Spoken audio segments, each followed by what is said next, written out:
När vi kom till Vermont första gången i juli 1988 var Ronald Reagan president. Det känns redan länge sedan.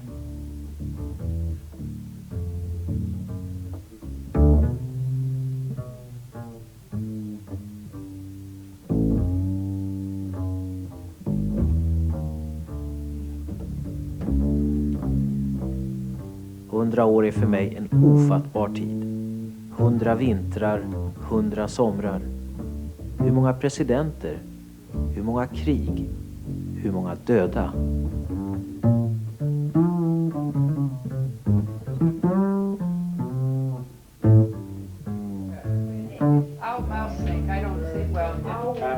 You come over here. Help us. Happy birthday to you. Happy birthday to you. Happy birthday, dear George. Happy birthday to you.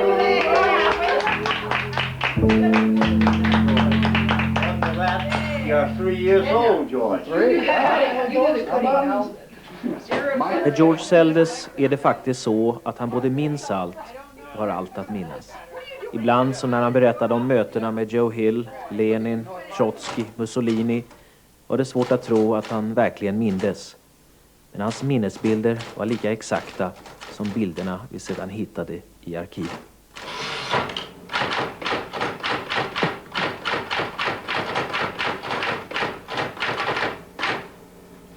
You want me to sing it? Yeah, why not? Oh, the preacher comes down every night just to tell us what's wrong and what's right. And we ask him for something to eat. He will answer in accent so sweet. You will eat by and by. You'll eat pie in the sky when you die. And then Joe Hill said to us, now look, that's the song that I've taught them, and they'll all sing it, but I want you to Spriggle and George and get a few others, and as soon as they say you'll eat pie in the sky when you die, you go like this and yell, and that's a lie! That's a lie! So we did that, and it was a sensation. Of course, no newspaper reported it. You see, that's stuff like that was never reported in those days. Joel Emanuel Hageland. He was just the nicest, simplest, nicest person. I mean, as far as I remember, he spoke like an American born. I could hardly believe that that he had actually come over as a young man only a few years ago. And he told me why he changed his name. He thought Hillstrom would be more American, and then finally settled on Hill. He was known as the ballad singer of the IWW, that's all. There were no others, incidentally. And within 2 years, he was arrested in Idaho and charged with killing a grocer to rob his place of $2. He was executed in Utah. In Idaho, he was executed. In Utah. Huh? In Utah. Oh, in Utah. In Utah. Right. I know it's Utah, not Idaho. I don't know why. What? The memory isn't as good as it used to be, you see? It's better than mine. I can tell you that.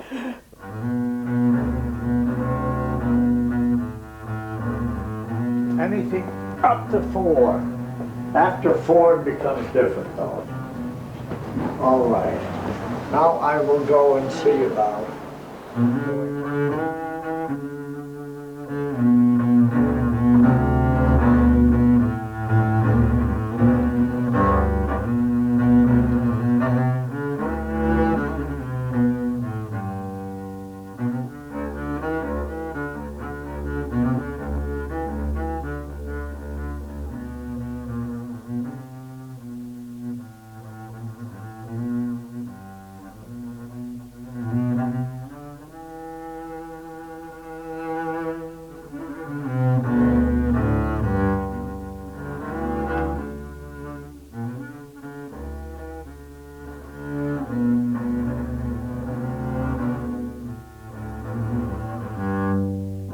You grew up in a very radical home. Your father Yeah, my father was a correspondent. He corresponded with Prince Kropotkin, who was a philosophical anarchist, believe it or not, and with Count Tolstoy. My father could read 11 languages and speak 8, and write about 5 languages. He was mostly self-educated at that. And he was a free thinker, and he did not believe that it was correct to take young children and inculcate religion in them or force them to study anything. He believed in a certain freedom until they have some intelligence.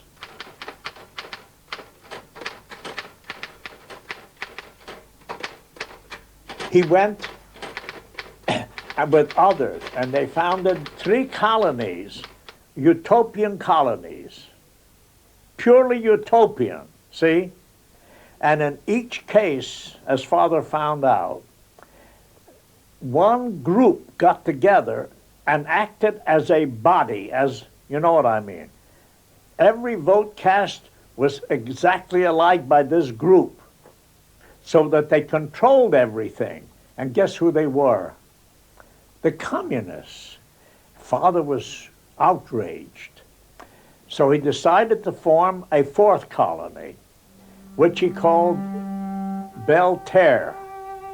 Only individualists would be allowed, and they didn't want any communist groups taking over anything.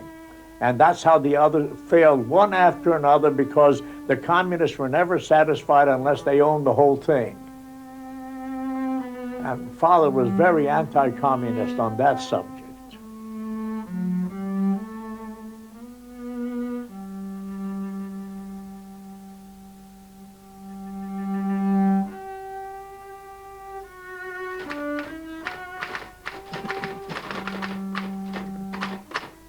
I was born on the 16th of November, according to my grandmother. And when I wanted to cover the war in Europe in 1916, before we were in it, the British wouldn't let me board a ship unless I had a birth certificate, as well as a passport. I told the British consul I was born on a farm where there were no doctors or midwives, just farm women. But to my surprise, I sent this a sort of tearful story to the Bureau of Vital Statistics in Trenton, New Jersey, and what I got back was a form letter, and written across it that says, see item 4. Item 4, which on the back page said, send $2.50. So I sent $2.50, and lo and behold, I got a genuine birth certificate. That's how I got to England in 1916, even before the U.S. was in the war. G2, GHQ, G2D. I was a member of General Pershing's press section, G2, GHQ, G2D. Of course, we were 21 members, and I don't think we ever had more than 10 Cadillacs. But I managed to get around. I was with the Rainbow Division a large part of the time. I told you why, because if I had 30 papers to which I was sending my material, I wanted to get as many states as possible, you see, and the Rainbow Division had 27 states represented. By that time, trench warfare was ending, and there was no more no man's land. The new army started advancing, you see, and the Germans started retreating. Well, one of the first days I was out, happened to be out with an intelligence officer whose name I still remember. It happens to be Captain Hugh McHugh. MC, capital H-U-G-H. I got it. And he was telling me that the Germans were being defeated, and and their munition wasn't very good anymore and all like that. And while we were walking into no man's land, and then there was a poof on the ground very close to us, and a shell blew up just like this, poof. And he says, you see, if the Germans had decent shells, that shell should have exploded over a field of 20 feet, and everybody would have been killed within a radius of 20 feet, you see? And we haven't even got a scratch. And then I suddenly said, my God, gas! And I put on my mask and started running. It was a gas shell that exploded. But at the other end of where I started from, there was a Cadillac car parked with my chauffeur. And I said to the chauffeur, I said, get me to the first aid station as fast as possible. Well, in 15 minutes, I was at the first aid station. And they said, well, you're lucky, because if 2 hours from now, you'd have had nose and throat and eye trouble probably the rest of your life, the way you've been gassed. Well, you're lucky.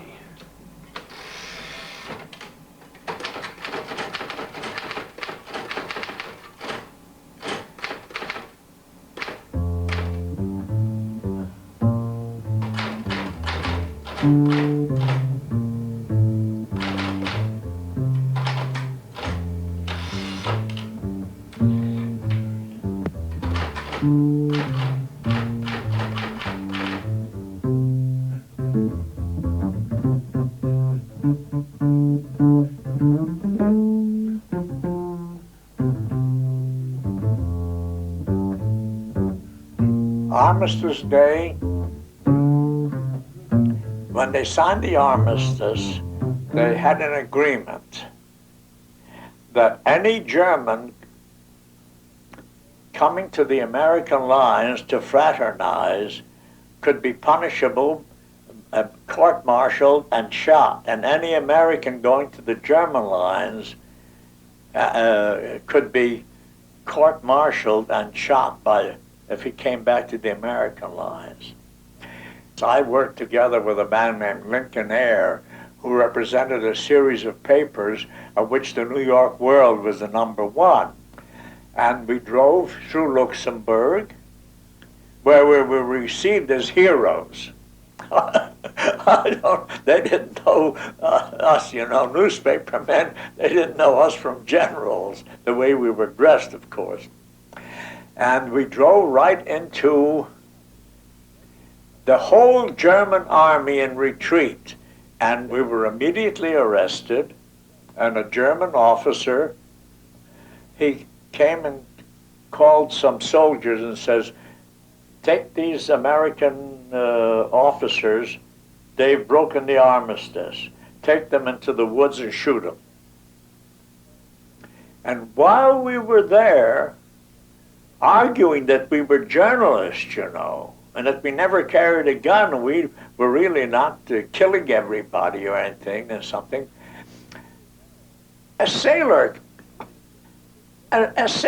came, and he had a red armband called Arbeiter- und Soldatenrat, Workers' and Soldiers' Council. And he came over and said to the officer, what are you doing here? You mind your own business. You mind your own. To the general, he said, you are ordered by Hindenburg to get the army back to Berlin. You do that and I'll do my job, you see. And then he said to us, we are sailors from Kiel. We had a mutiny in the fleet, and each sailor was sent back to his town to take charge of his town. And so we started to pack to go back to the American lines, when the man who ran the hotel, he goes to the telephone and calls up Hindenburg's headquarters, and he said, I have 4 members of the press department of the American Army here who are interested in the German food situation and things like that, and tell General Hindenburg to send a car tomorrow morning at 10 o'clock to the Kostlerhof to pick them up and take them to headquarters. And believe it or not, the next morning at 10 o'clock, there was a car with rubber tires. Hindenburg's own car was there. What we had really come to ask was, who won the war? To whom do you credit winning the war? Because we wanted him to say that the American army won the war. And no one had the courage to be that crude about it. And I was the youngest there. It was my turn to ask a question. And I thought, well, I'm not going to be very crude, but so I put it this way.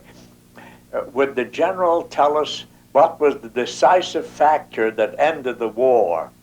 And Hindenburg understood what I meant, and he smiled and he said, I will reply to you as frankly as your question was. And then he said, the war was a stalemate. And then he actually stood up and said, you see, I'm holding a scale in my hand, and there's water on each side. Now put one more drop of water on this side of the scale, and what will happen? It will sink all the way to the ground.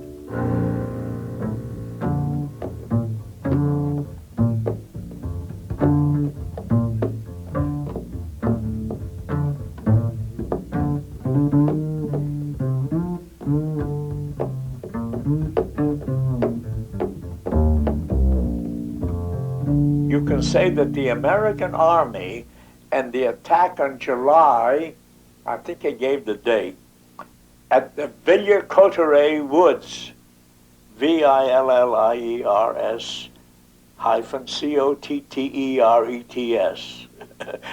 Villers-Cotterêts woods, broke the Hindenburg line and started pushing us back towards Berlin. And I had to beg for an armistice to save what was left of Germany.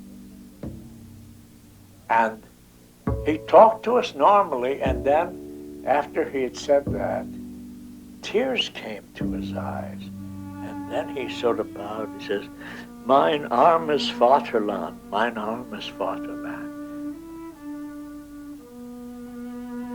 And there he was crying, old Hindenburg. Now that's a human interest story, you know. That is, it would have been. I maintain that story could have changed the whole course of history. Especially if, after we had published it, Hindenburg came out and confirmed it. You see, and said it was a balance. We couldn't neither, for 4 years, we all were, on both sides, we were already facing starvation, and we had lost millions of men, and no one could have won the war, and it just took this one push by an extra new force, which was a little American army of the new troops, and therefore they won the war. If that had been published, and if Hindenburg had had the courage to stick by it, Hitler would never have a single plank to build a platform on. What did he say? They were stabbed in the back, Hitler said. The civilian population was starving. The Jews, the bankers, everything, the socialists, he blamed it on everybody, you know, Hitler did.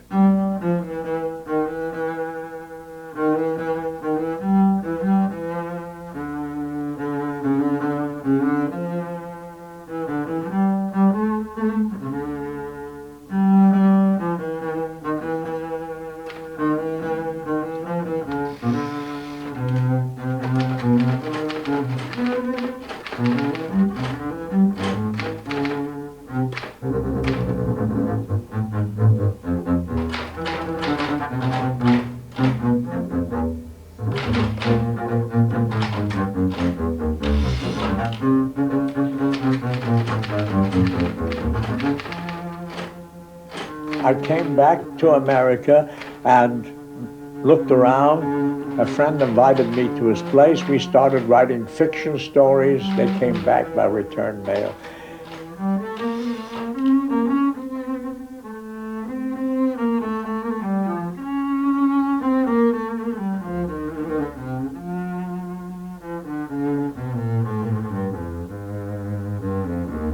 Chicago. 1, 2, I want to kick 3.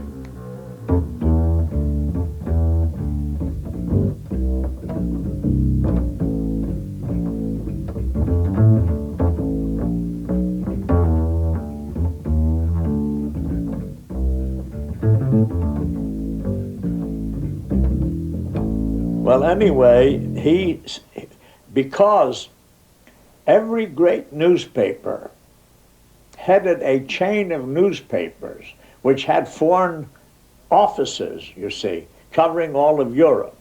Floyd Gibbons got a list of the 21 members of which he'd been a member of Pershing's army and telegraphed or cabled to each member and asked if they are looking for another job. Well, I think he got 3 or 4 of us. My headquarters were at the Hotel Adler in Berlin, you see, which I kept.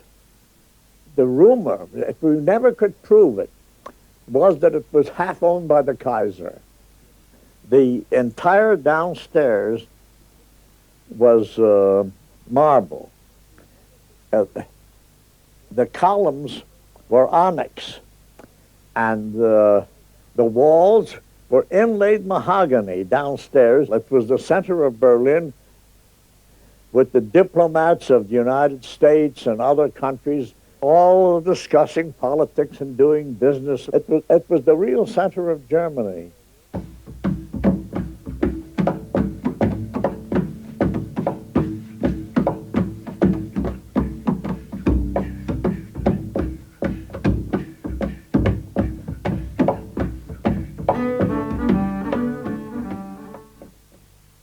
Colonel McCormick was always sending me to Sweden.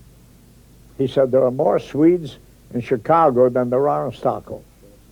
Well, on the other hand, there were no assassinations and no plots, and there was very little that I could write about except commerce and progress and things like that. I think that we have to look at also the successes. Despite all of these burdens, black men have succeeded in many areas You in know this that you're society. Okay, then the question comes up, why don't most black men finish high school? Because I know a lot of white people say you can go to school, you can go to school for free. See? Well, one of the things we're concerned with, and I'm glad you raised the question because the real issue is trying to catch it before it starts. At birth, we have one.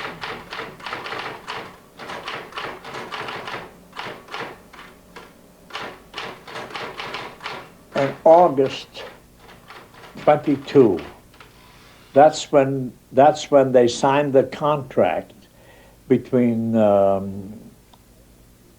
was Herbert Hoover who had fed the Belgians, you know. Now he had this relief mission to feed the starving Russians. Walter Lyman Brown was Hoover's representative, and he said in his American style, oh, we will save the lives of 6 million of your children. We will send in 10,000 feeding stations. We will send in ambulances. We will build you hospitals. No, you won't. No, you won't. Litvinov says, no, you won't. No, you won't. No, you won't. No, you won't. And Walter Lyman Brown was shocked, and he said, what? You're not going to let us send in our men to feed you? Why? So Litvinov used these words which I put down on my great quotations. He said, because food is a weapon. I heard him say that. Because food is a weapon. Brown finally made this deal by which the newspaper men would be allowed to go in without any special permit with the relief and travel anywhere we wanted in Russia. And that's how we got into Russia. The first non-communists, see, they put us up at a place called the Hotel Savoy. It had rats and mice and lice and bed bugs among the other residents. Anyway, it was within 2 blocks of the Kremlin.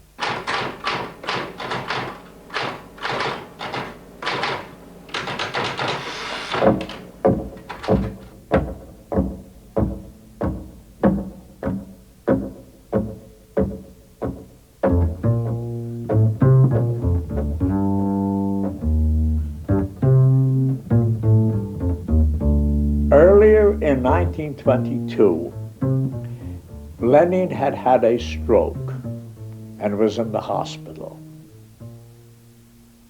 Two things happened. One is that I took Trotsky's picture, which, you know, standing there, in the Red Square saluting the Red Army. But the main thing was that the Comintern and the leaders, the rulers, they all met in the Tsar's palace, in the Kremlin, in the Tsar's reception room. There was Trotsky, Zinoviev, everybody on the stage. The stage was 3 steps up, see? And I was sitting there, and I see what I call a little man. Well, I'm 5'7", that's normal. But apparently this man was 5'5". He was shorter than I was.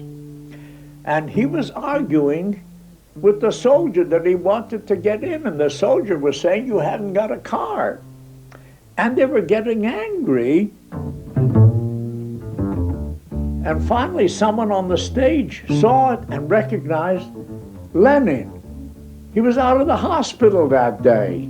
And this little man walks by, and Zinoviev is still speaking, and he's so afraid that his heels on the floor will make noise that he walks by me, sitting this close to him, on tiptoe, till he gets to the 3 steps and goes up on the stage. As soon as he mounted the 2nd step, he was recognized, Let Lenin and they went wild. Let Lenin speak. Let Lenin speak. Let Lenin speak. And for the first time in my life, I met somebody in the Soviet Union or among the dictators who smiled and even told jokes. And I remember exactly what he said. For instance, he said, the curse of all countries is bureaucracy, especially of our country. It was there under the Tsar, and it is our curse at present. He said, but friends, I bring you good news. We have now been in power 5 years. We have cut and cut and cut, and today I can tell you we only have 2,500 more than we had when we started.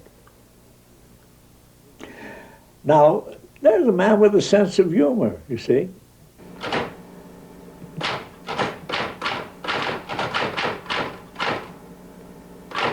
But anyway, I had met Dzerzhinsky, but he had done his term and resigned. In his place was a man called Peters. Now, I had heard that Peter spoke English, and I made all kinds of promises, the usual thing, you know, and pulled all kinds of wires until finally I was permitted to go to the Lubyanka. What I found out was this: you had to get a card. And then the main thing was to get an exit card, because thousands of people, we were told, had gotten a card which permitted them to go in, and they were never seen again. There were talks that the reason why trucks in the courtyard had their motors running day and night was because they were machine gunning the prisoners there every night. I don't know how true they were or not, you see, but I thought, well, I get to see Peters, I'll ask him. So I did. And so he went through the papers and he found a copy of a London paper which listed 1.7 million Cheka terrorist execution. 1.7 million executions. He says, is it true? And he says, no, it was greatly exaggerated. So I said, well, how many persons have you executed? He said, a few thousand. So I said, 2,000? He says, no, a few more. So I said, 100,000? He said, well, let's split the difference, 50,000. So that much at least he did admit, that they had 50,000 executions there. So I did have an exclusive, that I did have an exclusive interview on that subject. Oh, I did, here I noticed that I forgot I'd written this. Mr. Peters was liquidated by Stalin in 1942. I forgot that this was a sort of afterthought that I wrote in at when I found out before I wrote this book. And then, as I say, he shouted at me, everyone had a fair trial, everyone was a criminal, everyone was a spy and a traitor.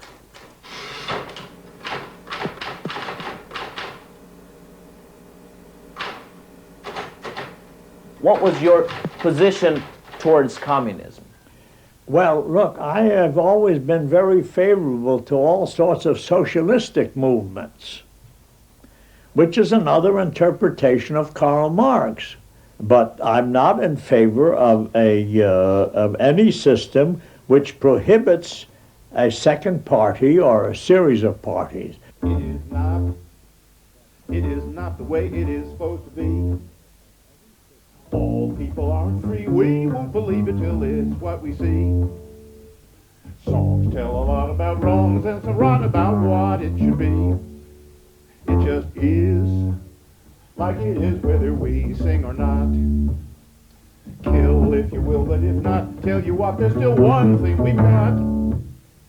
Music, and we're gonna use it to tell it like it is.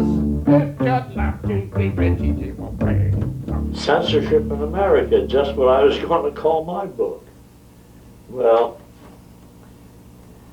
it makes it easier not to do any more work. I'm not going to do any more work for anybody under any circumstances.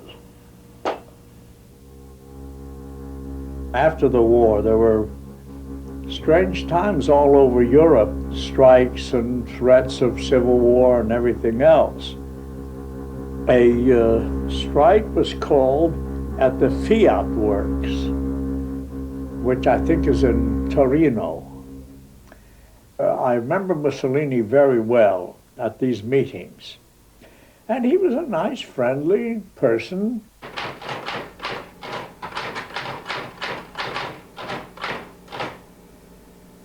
He was just a working newspaperman who had accepted money to start a pro-Allied paper.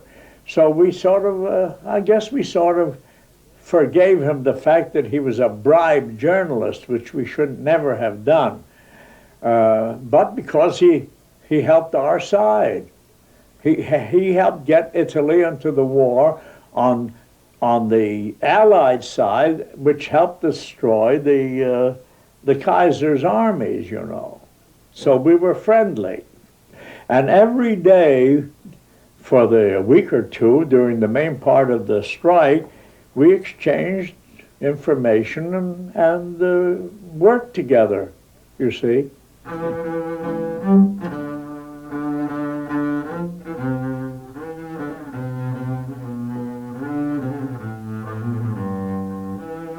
When I went to see him in 1924 for the interview,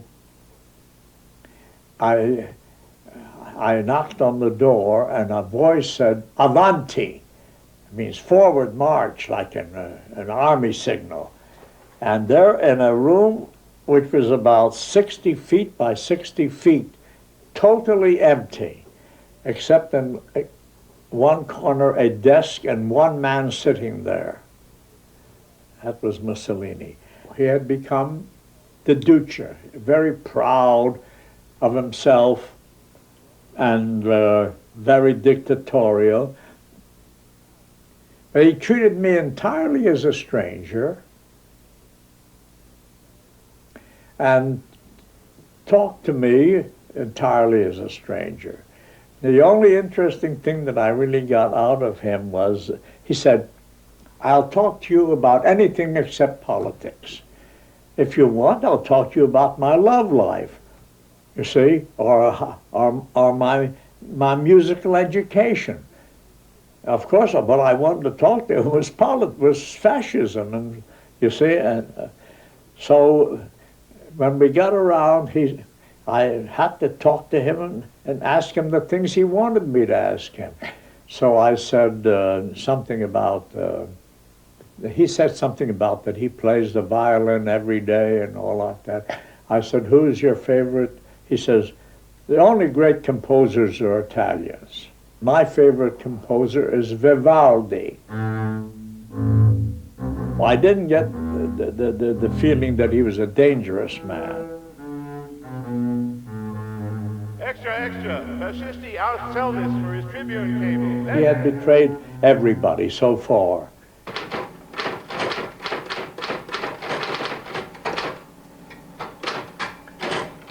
It's also obvious reading your book that during this time after 24, there was a lot of sympathy for fascism in America too. Hearst was a pure fascist. I mean, I had the proof that Hearst actually was in the pay of Hitler. And I mean, you know that weekly that I got out. Well, I have a whole issue devoted to how Karl von Wiegand arranged a meeting between Hearst and Hitler at Wiesbaden to buy the Hearst service for the German papers technically. But, I mean, for something like, I forget now, $40,000 a year or something. In other words, they were bribing the entire Hearst press and syndicate and everything else. It's hard for people these days to understand how corrupt the press could be.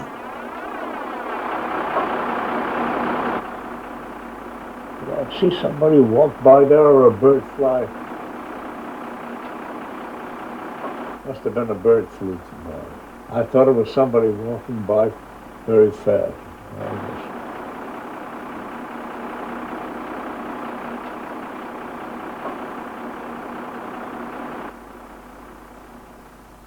That cat will get killed someday. I sat on it the other day.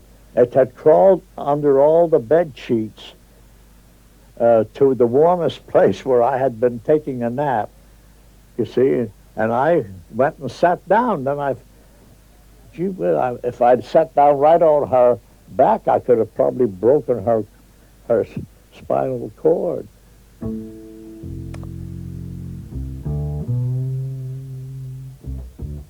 My wife died 10 years ago. I've been living in this house alone for 9 years. My nephew gave me the cat. He said, take the cat. You can talk to her. You can call her down. You can spank her. And she'll never protest or anything. And you'll have something alive living in the house.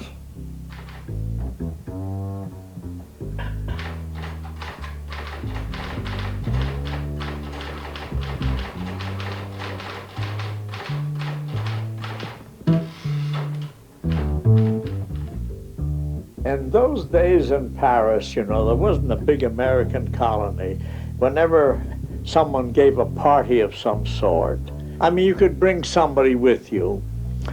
Well, I remember now, it was a woman writer whom I knew named Josephine Herbst, and she brought Helen with her, see? And when I talked to her, she said that she was at the Sorbonne. She had graduated from college, St. Louis, Washington University, St. Louis, at the age of 16. She had an IQ, I think, of about over 150. And I said, what are you doing at the Sorbonne? And she said, I have 1 more year to go, and then I'll be a physicist. And then I'm going to Russia and offer my services to Pavlov. Do you remember Pavlov? With the salivating dogs and all that. He was supposed to be the greatest physicist of our time. And I had, of course, I had remembered being thrown out of Russia 10 years before. And when I gave her this sad, tragic picture, she said to me, Mr. Sellers, I don't think I ever want to see you again. At 32, it was another party. Helen arrived, and the first thing I said was, well, have you been to Russia? And she says, no, I've grown over that. Well, one thing led to another, so I invited her to dinner someday. And eventually, I don't think it was 3 months after I met her the second time, that we got married in Paris.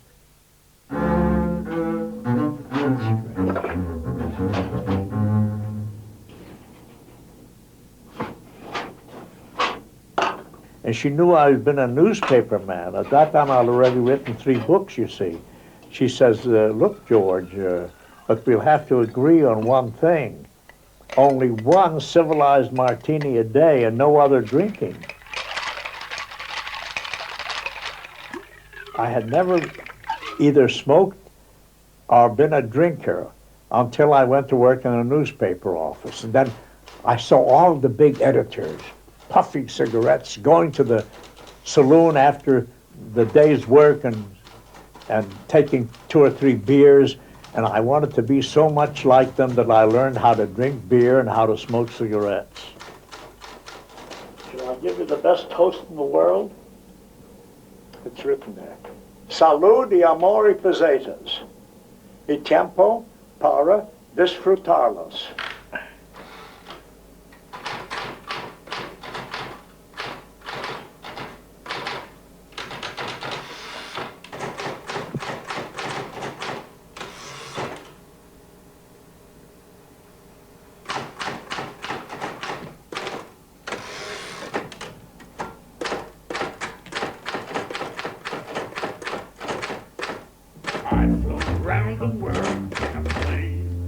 I've seen revolutions in Spain and you wonder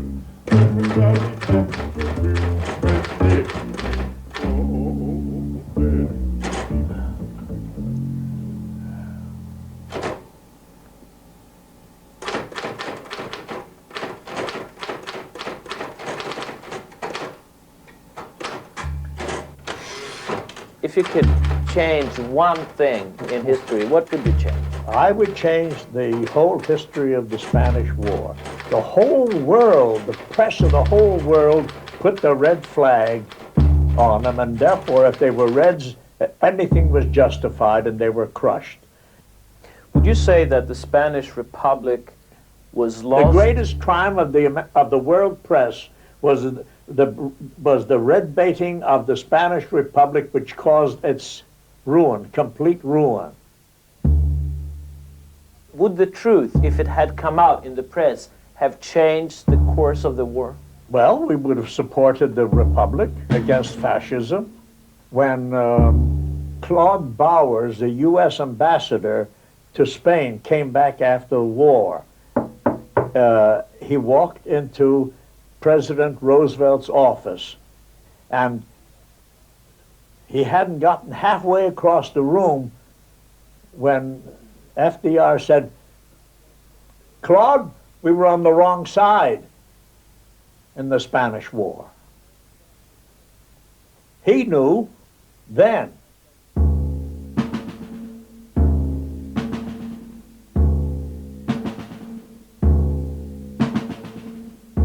You think the public opinion then would have forced? Oh, sure. There's no question of it. Hemingway wrote in one of his stories, almost word for word, he said, if the war is over in the spring, I will wager anything that Hitler will march into France that same fall. And that's what happened. In the spring of '39, the Republic surrendered, and in the autumn of '39, Hitler started moving into France.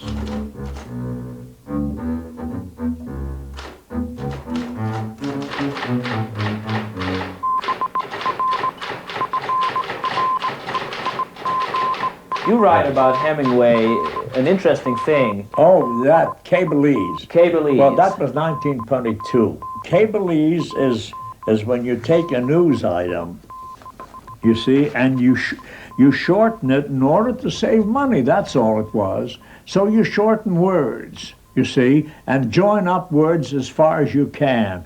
Or you hint at something, because on the other side, when the cable arrives, there's a man who's been trained as well as you are to expand the thing. So it eventually, if you've taken 1,000 words and reduced them to 300, and he gets them on the other side, he's able to restore them to 1,000, which will be very close to what the real story was. He didn't know how to do it, so we gave him these lessons. In fact, I think I actually wrote this one out for him. What would you make of that? Burr freighter, Mediterranean, bisects Gersub. Well, German sub, I can say. All right, for the first time during the war, a German submarine had actually gone through the Straits of Gibraltar and got into the Mediterranean and had been shooting up a British freighter. Now, Burr freighter is, of course, a British freighter. So then he would, from his imagination, and to turn out to be true, describe the battle and the maneuvering by which the submarines would fire the shells at the freighter, and the freighter would dodge them and try to ram the submarine. All through the Mediterranean as the fight went on, and finally the British captain, being a very clever one, was able to catch the submarine once when it like this, and they hit it in right square in the middle, and it broke in half, and the sailors were all dropped into the ocean and drowned. So there, it was a sensational front page story. Maybe he could expand it into a column, certainly a half a column easily. Out of 4 Cabelese words. Out of those 4 Cabelese words. That was Cabelese. Well, I give you my word of honor that at the end of the Genoa conference, Hemingway appeared one day and went up to Lincoln Steffens, and he said, "It's a new language, it's a new way of writing. It's action. It's no fact. You see, there's no adverbs, no adjectives, nothing. It's action, action, action, and it moves. It moves you." He realized that Cabelese was really quite something. And I think it changed his whole style of writing. Hello? Huh? I'm crowded here. I have several people who call every week. There's one guy that he calls from somewhere in Ohio, and he said, "When you talked to Lenin, did you really put your hand on his left shoulder, your right hand?" So I say, yes. I remember, because he was, Lenin was 5'5". That's 2 inches shorter than I am. So you're talking to it's like a boy. So I put my hand on his shoulder, and I realized I'm touching the most powerful man living in the world. All right, thanks for calling. Oh, God, how they bother me. Just an old botherer. I wish he could overhear what I said to you, but he didn't.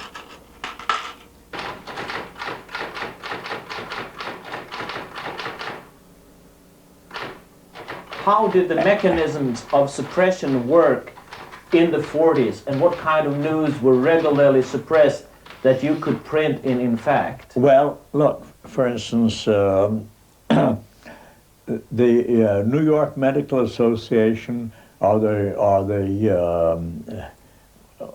Johns Hopkins Medical School issued a report that tobacco causes lung cancer, emphysema, heart disease, and other troubles. For instance, if there are 300,000 lung cancer deaths a year in the United States, 100,000 or 1/3 of them are totally due to heavy smoking. But why didn't the national papers publish it? Because the leading advertisers in America, and my point always has been that the advertisers control the press.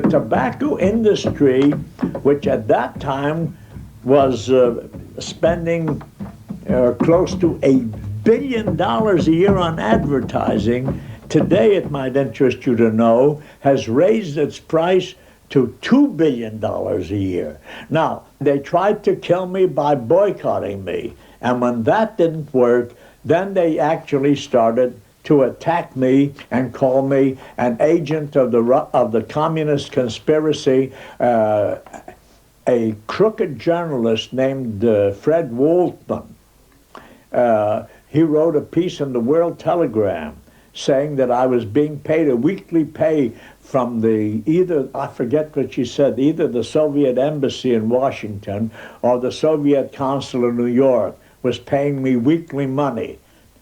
You see, because I was writing in favor of Russia or something, which I really wasn't. I was publishing news items. Nevertheless, this is what it looked like, you see. What's this? Volume 2, number 1. You see, this is what it looked like. It was 4 pages, that's all, you see. This was an issue. And it was... This is 1940. 1940. Yes, It was published every week, and it cost 50 cents a year. The postage was practically nothing. The only expenses and all the news I got was free from other newspaper men. You see? And so the costs were very little, and I practically sold it at cost. Actually, my wife and I were the only employees, and we never. So the printing was the only expense we had, and the $2 a year paid for the printing. So we came out about even.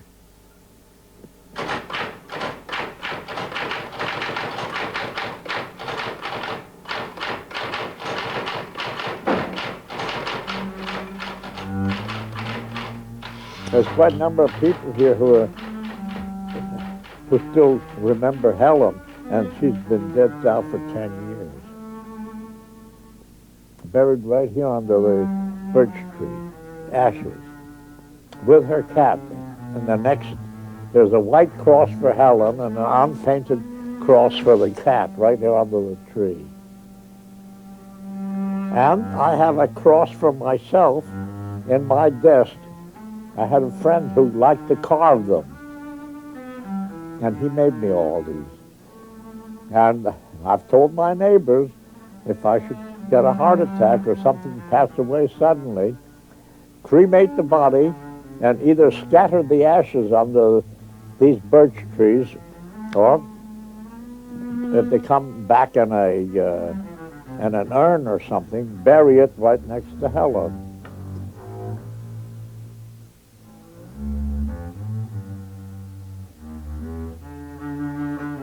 My memory never failed me until about 6 months or a year ago. I don't know, maybe I talked myself into being 100, or what they call in Vermont, pushing 100.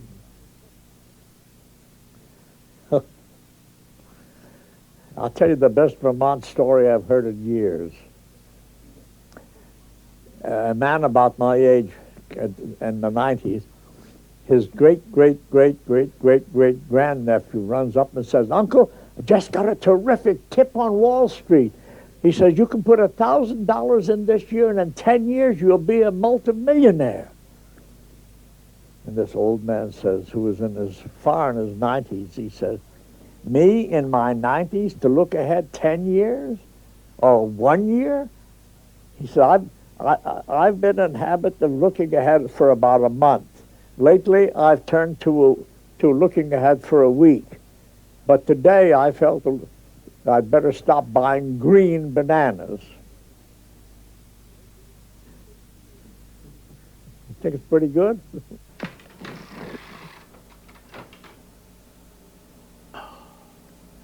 It looked like a heart attack. Right there, I was lying on the floor, absolutely dying. A blackout. So one of my neighbors, she always came every morning before going to work.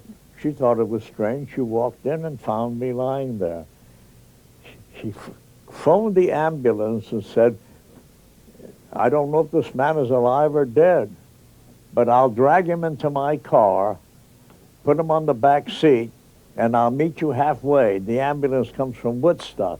So they met at Taftsville, and Dr. Herman, who happens to be my doctor, he got me to open my eyes, and that's when he told me no more walking upstairs and sent me to the hospital.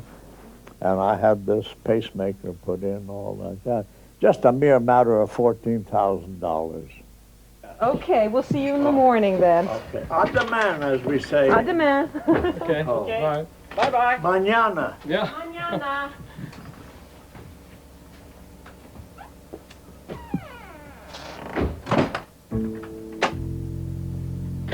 Betalar mig svenska. Det bästa det hände. In the streetcars, it said hold fast. You know where you, with the vänstra hand, the left hand. Yeah, that's all I remember. Oh my God, did she defrost?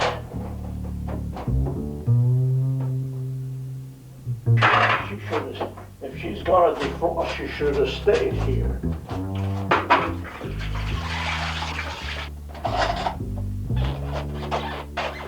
Oh, solidly frozen. Well, I better start low. All right. If Svenska Television is interested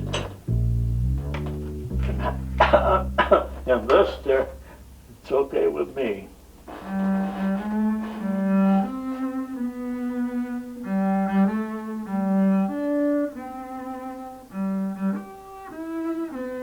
I don't even know anybody that's anywhere near my age. I had two old friends, I.F. Stone and the Manchester Guardian correspondent in London, and they died this year. They were the last friends I had in my old days, and the paper said in each case they were 88.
Coming up next.